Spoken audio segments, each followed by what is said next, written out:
Hello शिवारू, नमस्ते। दुध तताउँदैछु।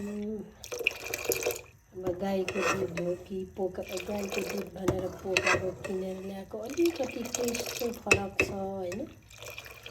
अब यो बेलुका चाहिँ दुध यसो पिएर सुत्दा राम्रो हुन्छ भनेर तताउँदैछु। यो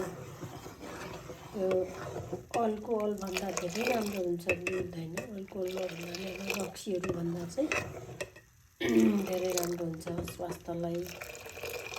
जति उमेर छिपिँदै गयो त्यति अब यो शरीरले यस्तै दुधहरू यस्तोहरू खोज्छ र दिनु पनि पर्दो रहेछ। यसले चाहिँ अब फाइदा पनि हुन्छ भनेर चाहिँ यहाँ बेलुका यसो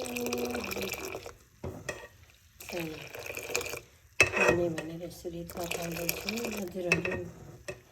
हजुरहरूलाई कसलाई दुध मनपर्छ, दुध कसले पिउनुहुन्छ बेलुका यसो